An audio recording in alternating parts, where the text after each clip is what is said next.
Hadith of remaining silent during Friday sermon. If you said to your companion on Friday, during Jumu'ah prayer, "Listen," while the Imam is giving the sermon, then you've erred by engaging in idle talk. Bukhari and Muslim. Explanation: the Friday prayer has certain etiquette that should be followed by attendees. One of the most commonly violated etiquette is remaining silent while the Imam is giving the sermon. In this hadith, the Prophet explicitly prohibits us from engaging in any type of discussion, no matter how short, during the Friday sermon, even if it is to advise another. The Prophet here used just one word, "listen," to give as an example. Logically, anything larger would be considered even more detestable.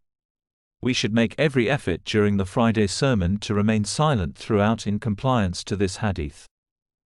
The scholars differed whether it is absolutely forbidden to speak during the Friday sermon or whether it is only disliked.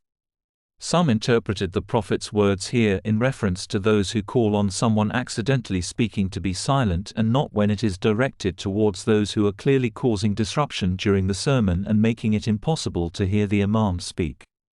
They opined that in the former case, the person speaking will either stop himself, herself, or the Imam should request the person to be silent. As for the latter case, they opine, the people may use some bodily signals to let the person know to be silent, but if he, she still persists, then such a person can be told to be silent in the least amount of words as possible. There is a strict warning in this hadith from not listening to the Friday sermon and busying yourself with other things during it. We must remember that the Friday sermon is part of the Friday prayer itself, thus, we must respect it in the same way.